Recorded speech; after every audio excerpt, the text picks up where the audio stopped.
여러분 안녕하십니까? 뉴스라이브 문을 엽니다. 오늘은 한동안 잊고 있던 황사가 올가을 들어 처음으로 나타납니다. 미세먼지 농도도 높아 서울에 미세먼지 주의보가 발령된 상태입니다. 오늘 하루는 서랍 속에 넣어놓았던 황사 마스크 꺼내셔야겠습니다. 오늘 뉴스라이브에서는 미세먼지보다 더 불안에 떨게 하는 잠실 재건축 단지 성면 이슈에 대해 알아봅니다. 10월 29일 뉴스라이브 지금부터 시작합니다. 오늘의 헤드라인입니다. 서울시 교육청이 감사 처분을 이행하지 않는 사립학교에 대해 학급소와 입학 정원을 줄이는 행정처분을 합니다. 서울시가 신혼부부 주거지원에 3조 원을 투입합니다. 신혼부부 2쌍 중 1쌍에게 주거지원 혜택이 돌아갑니다. 잠실 재건축 사업 일대 주민들이 성면 비산을 우려하며 성면 철거 시기를 관련 조례가 제정될 때까지 미루자고 주장하고 있습니다. 용산구가 양주시의 치매 안심 마을 건립을 추진하는 가운데 양주시회는 관광산업 타격을 이유로 사업 철회를 촉구하고 있습니다.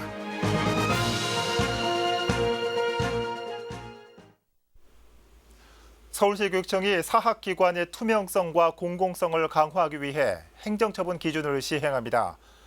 이에 따라 내년 3월부터 교육당국의 시정조치를 따르지 않는 사학기관에 대해 입학 인원 감축과 보조금 삭감이 이루어질 전망입니다. 조성협 기자입니다. 앞으로 교육당국의 시정조치를 따르지 않는 사학은 입학인원 감축과 보조금 삭감 등의 불이익을 받을 전망입니다. 서울시 교육청은 사학기관 감사처분 등 시정조치 미이행에 따른 행정처분 기준안을 마련해 내년 3월부터 시행한다고 밝혔습니다. 해당 기준에 의하면 교육당국의 시정조치를 이행하지 않는 사학은 최대 20%의 입학 정원을 줄이거나 새 학급을 줄여야 합니다. 재정결함 보조금 지원도 제재를 받습니다. 징계 처분을 받은 직원의 인건비를 포함해 운영비 예산 전액 혹은 절반 이내에서 지원금을 받을 수 없습니다. 이 밖에 교육환경 개선 사업, 현안 사업 특별 교부금 등 사립학교에 대한 각종 지원에서도 불이익을 받습니다. 행정처분 대상이 되는 비위 유형은 모두 5개 항목으로 교무 학사와 성비리, 인사와 예산 등입니다. 한편 서울시 교육청은 사학의 공공성과 투명성 강화를 위해선 초, 중고 등 교육법 등 관계 법령도 개정해야 한다며 교육부에 발빠른 대응을 요구했습니다. 딜라이브 설경기 케이블TV 조성엽입니다. 서울시가 내년부터 신혼부부 주거지원의 문턱을 낮춥니다. 주택 공급 확대와 신혼부부 기준 완화 등으로 2쌍 중 1쌍에게는 주거지원 혜택이 돌아갈 수 있도록 한다는 겁니다. 자세한 내용 전해드립니다. 서울시가 내세운 신혼부부 주거지원 정책의 큰 골자 중 하나는 금융지원의 기준 완화. 현재 전월세 보증금을 최대 2억 원까지 저리로 융자받으려면 부부 합산 소득 기준이 연 8천만 원 이하여야 하는데 1억 원 이하로 완화됩니다. 신혼부부의 기준은 결혼 5년 이내에서 7년 이내로 변경되고 주거금융지원 대상은 연간 5,000호에서 1,500호로 2배 이상 늘어납니다. 주택 공급도 확대돼 매입 임대주택과 역세권 청년주택 등을 통해 현재 12,000호에서 14,500호를 공급하게 됩니다. 서울에서 결혼하는 신혼부부는 1년에 약 5만 쌍입니다. 서울시는 연간 총 2만 5천 호를 지원하겠습니다. 연간 1조 원씩 3년간 3조 원을 과감하게 투자하겠습니다. 서울시의 이번 정책은 매년 결혼하는 서울시의 신혼부부 2쌍 중 1쌍은 금융지원이나 임대주택 입주 중 하나의 혜택은 반드시 받게 한다는 것으로 무주택에 소득 1억 원 미만인 신혼부부는 모두 수혜 대상입니다. 여기에 더해 혼인신고를 하지 않은 사실혼 부부에게도 처음으로 지원이 추진됩니다.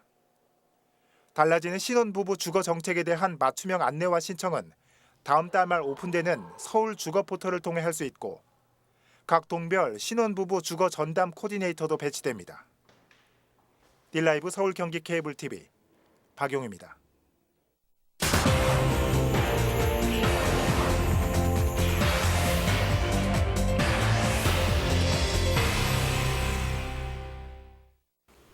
재건축 사업이 한창인 송파구 잠실 일대에서 성면 해체를 두고 주민 불안이 커지고 있습니다.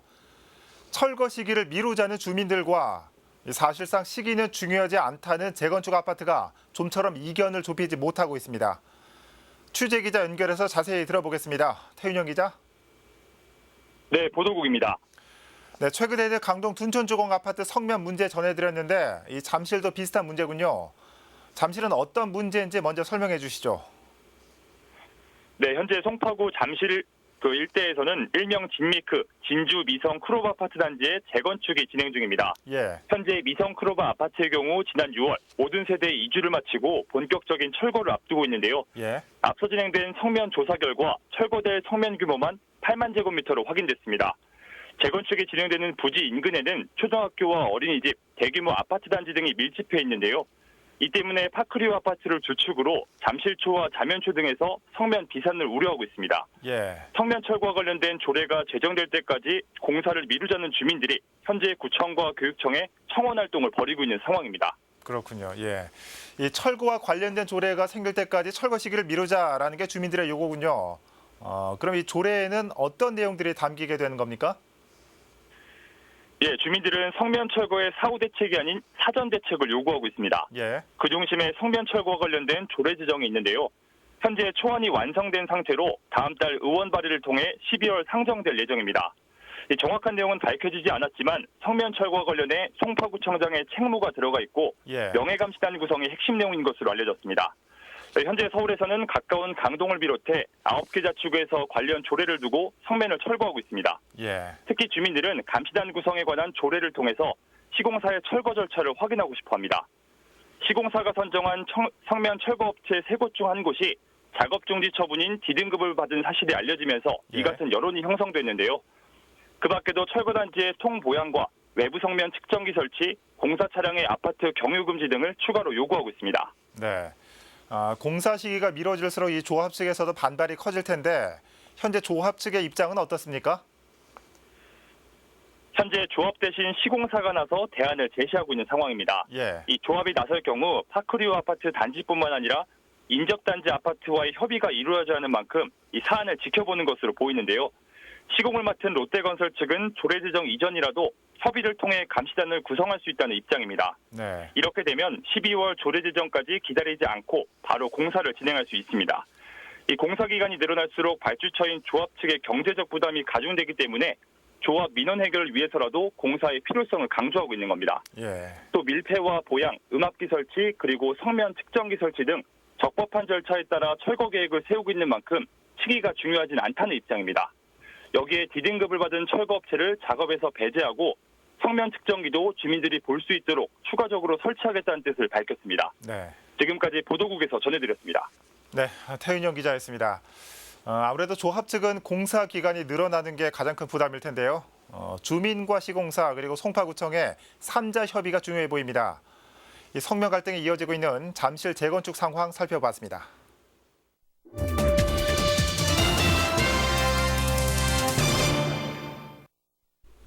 용산구에서는 양주시에 소재한 옛 용산가족 휴양소 부지를 활용해 가칭 치매 안심마을 건립을 추진하고 있습니다. 그런데 양주시의회에서는 해당 사업의 철회를 촉구하고 있습니다. 관광 산업이 타격받을 수 있다는 이유에서입니다. 용산구의회 구정질문에서도 이 문제가 다뤄졌습니다. 이재용 기자입니다. 옛 용산 가족휴양소 부지입니다. 용산구는 이 부지에 오는 2021년 말까지 가칭 치매 안심마을을 조성할 예정인데 이 사업의 계획을 두고 구정 질문이 이어졌습니다. 사업 부지가 양주시에서 관광 개발 계획을 수립한 지역이기 때문에 해당 지역의 협조를 이끌어내는 게 관건이라고 본 겁니다.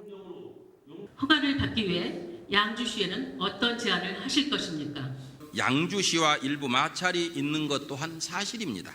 치매 마을에 필요한 요양보호사 등 100여 명이 넘는 인력 중에서 양주 시민들에게 채용 혜택이 돌아갈 수 있도록 할 계획이며 지난 4월 양주시 의회에서 채택한 해당 사업의 건립계획 철회, 촉구 결의안에 대한 대응 방안도 화두로 떠올랐습니다. 양주시 의회의 저희 용산구 노인 요양시설 건립계획 철회 촉구 결의안에 대한 대응 관련해서는 답변을 하지 않으셨습니다. 양주시의회에서는 아직까지 조심스러운 부분이 있어서 우리 구청과의 접촉을 소극적으로 하고 있습니다. 그분들을 설득도 해서 향후 144명이 입소 예정인 가칭 치매한 신마을의 안전 문제도 재차 확인됐습니다. 건립부지 바로 위로 고압선이 지나고 있습니다. 이에 대한 대비책이 있으면 말씀해 주시기 바랍니다. 한국전력의 전자파 측정을 공식적으로 의뢰한 결과 가장 엄격한 전자파 기준을 갖고 있는 스위스라든가 네덜란드보다도 훨씬 더 낮은 수치로 측정이 됐습니다. 성장현 용산구청장은 조만간 양주시장과의 면담을 통해 지역 간의 상생협력 방안을 논의할 예정이라고 밝혔습니다. 딜라이브 서울 경기 케이블 TV 이재용입니다. 지난 8월 감사원이 지방자치단체에 대한 감사 결과를 발표한 바 있습니다. 여기서 용산구청장 등 공직자의 부당행위와 관련 법령 위배 사실이 확인됐습니다. 감사원은 용산구청장에게 이에 대한 행정처분 등을 통보했는데요. 그 이후 어떻게 처리됐을까요? 계속해서 이재용 기자입니다. 용산구가 음식물류 폐기물 감량기 설치 운영 사업을 무자격자에게 위탁하고 폐기물의 대부분을 불법으로 처리한 사실이 감사원 감사 결과 확인됐습니다. 감사원에선 용산구청장에게 관련 업체의 허가 취소와 영업 정지 등에 대한 행정처분을 통보했습니다. 또 계약 해지와 고발 등에 대한 방안 마련도 주문했는데 이 처리 현황을 놓고 구정 질문이 이어졌습니다.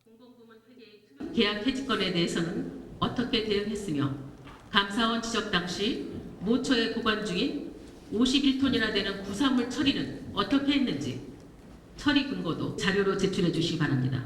현재 설치 운영 중인 감량기 54대를 전부를 즉시 계약 해지할 경우에는 수개월 동안 공동주택 8천여 세대의 주민들의 큰 혼란과 불편이 초래될 것이 예상됨에 따라서 연차별로 계약을 해지하여 교통광장에 들어선 원효로 다목적 체육관에 법령 위배도 도마 위에 올랐습니다.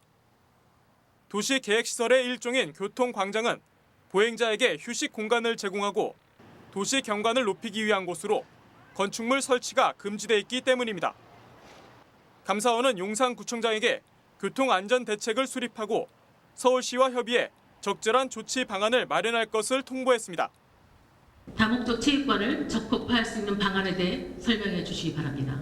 체육관 이용 차량과 좌우 회전 차량 간의 통행 개선을 위해 체육관 외벽 디자인 조명 공사와 반사경 설치 그리고 보도 공사를 통하여 교통사고 위험을 낮추기 위한 교통안전대책을 실시하였으며 교통광장이 해제될 수 있도록 서울시 관련 부서와 긴밀히 협의해 나가도록 하겠습니다. 한편 두 사건에 관련된 공무원 징계는 서울시 인사위원회 징계 의결 결과에 따라 처분할 예정이라고 집행부는 밝혔습니다.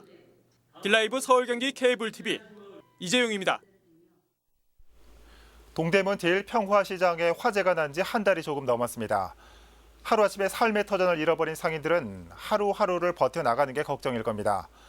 중구와 서울시 중소벤처기업부가 화재 피해 상인들을 응원하고 돕기 위해 특별 판매전을 마련했습니다. 지혁배 기자입니다.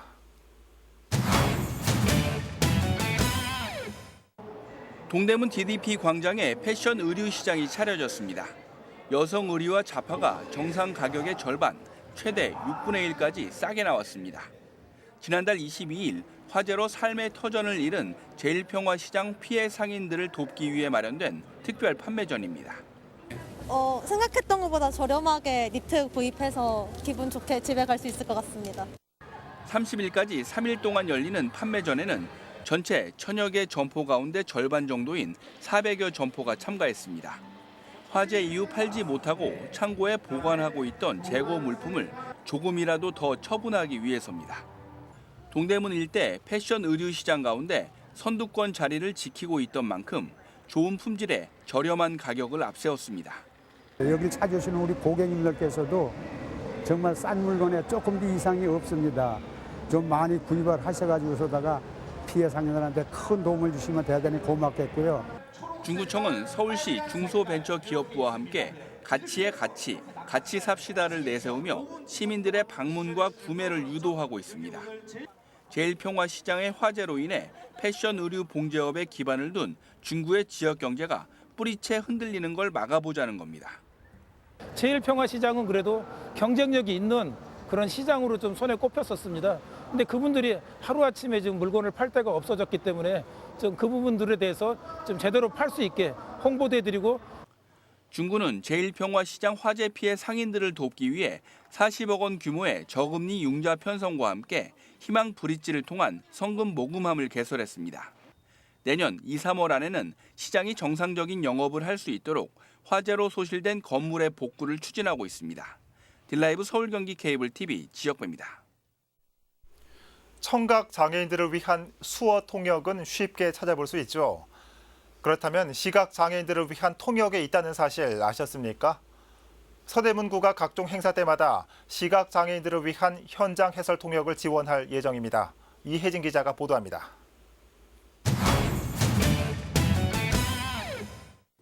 시각장애를 갖고 있는 박광재 씨. 그는 올해 초 다녀온 제주 여행을 잊을 수가 없습니다. 앞이 보이지 않아 상상조차 못했던 제주의 풍경을 마치 눈으로 본 듯 느낄 수 있었기 때문. 시각장애인 통역가인 현장 해설가가 동행했기에 가능했던 일입니다. 이 바닷물이 찰랑찰랑 움직일 때 햇볕이 비치니까 마치 고기 비닐처럼 바다가 반짝인다고 이렇게 해설을 해주시더라고요. 그런데 그 이야기를 들은 우리 시각장애인들이 내가 실명한 지 30년 됐는데, 실명한 지 5년 됐는데 그동안에 못 해봤던 눈을 보고 하는 여행을 관광을 갔다 왔다 그러면서 우리 김포공항에서 굉장히 고마웠다 하더라고요. 현장 해설은 시각장애인들을 위한 일종의 통역입니다. 언어를 통해 현재의 상황을 상세하게 전달해주는 것. 예를 들어 누가 어떤 옷을 입었는지, 지금 어떤 자세로 앉아있는지 등을 설명합니다. 현장 해설가와 시각장애인들은 송수신기를 착용하고 대화를 나누게 됩니다. 하지만 청각장애인들을 위한 수화 통역만큼 시각장애인 현장 해설 통역은 일반화되지 않은 게 현실.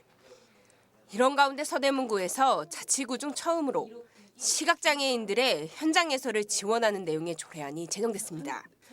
조례안을 추진한 서대문구의회 김혜숙 의원은 의외로 점자를 쓸 줄 아는 시각장애인들이 적은 편이라며 이들의 정보 습득을 위해 현장 해설을 활성화해야 한다고 설명합니다. 시각장애인 분들이 그렇게 점자 해독률이 높지는 않으시더라고요. 그래서 그러니까 점자로조차도 정보를 취득 잘 못 듣는 분들에게 그 현장 해설사가 정확한 그 상황에 대한 이해를 돕는 설명을 해드리는 것이 좋지 않을까 그렇게 생각해서 시작했습니다. 이에 따라 앞으로 서대문구는 공공기관이 주최하는 행사에 시각장애인 현장 해설가를 배치할 방침입니다. 통역에 필요한 장비와 현장 해설가 양성 교육도 함께 지원합니다. 한편 시각장애인들의 여가 생활을 돕기 위해 필요에 따라 현장 해설을 지원하는 방안도 검토 중입니다. 딜라이브 서울 경기 케이블 TV 이혜진입니다. 조선시대의 관료들의 녹봉을 담당하던 관청인 광흥창.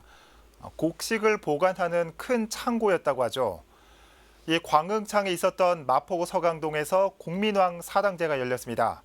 마을의 안녕과 번영을 기원한 제사입니다. 천서영 기자입니다. 의복을 갖춰 입은 제관들이 공민왕 사당 앞에 섰습니다. 3번 향을 올리고 신주 앞에 패백을 드리는 전패례를 시작으로 첫 찬을 올리는 초원례가 진행됩니다. 이어 1시간이 넘게 진행되는 제례. 공민왕 사당에서 옛날 방식 그대로 제사가 올려집니다. 지금 지내는 제사가 이게 공민왕 시대 때 제사예요. 고려 시대 때 제사. 올해도 어김없이 공민왕 사당제가 열렸습니다. 공민왕 사당제는 매년 음력 10월 1일에 열리는 서강동의 전통 제례. 조선 조촉이 조정에서 광흥창이랑 곡식창고를 지을 때 고려 공민왕이 서강동에 사는 노인의 꿈에 나타나 사당을 짓고 제사를 지내라고 계시한 것에서 시작된 행사입니다. 이쪽에 그런 창고들이 많이 있다 보니까 아마 화재도 많이 나지 않았을까 싶어요. 그래서 공민왕이 여기에 사시는 어떤 노인네 현몽을 해서 나를 여기에 잘 정성으로 모시면 이 지역에 화재도 안 나게 할 뿐더러 또 번창과 안녕을 하도록 그렇게 하겠다라고 하는. 조선조 초기부터 600년 가까이 이어져 온 행사. 공민항사당제 봉행위원회와 와우 공민항사당제 보존회 그리고 지역 주민들이 함께 지켜오고 있는 것입니다.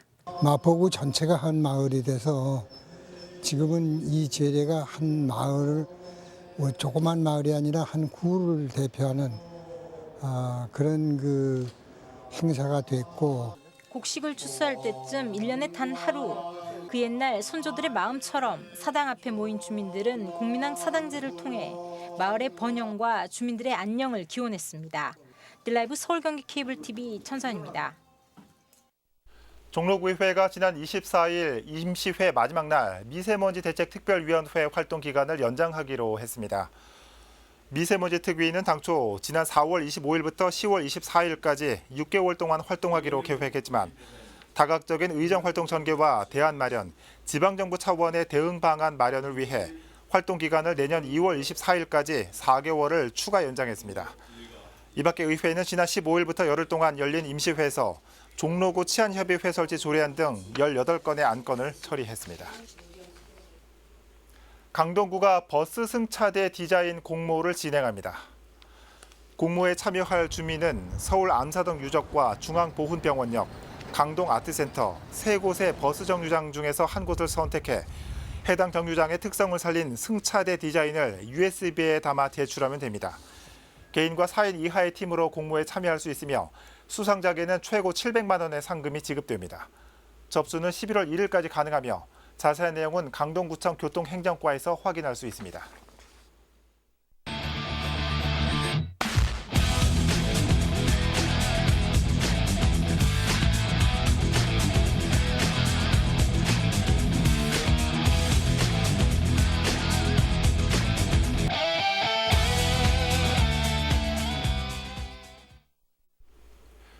오늘 오후에 지하철 2호선이 10분간 운행을 멈춥니다. 신도림역에서 3시 10분부터 폭발 테러와 대형 화재 대응 훈련이 열리니까요. 지하철 이용하시는 분들은 참고하시고 또 혹시 모를 연기와 불꽃도 있다는 점 알아두셔야겠습니다. 뉴스 라이브 마칩니다. 시청해 주셔서 고맙습니다.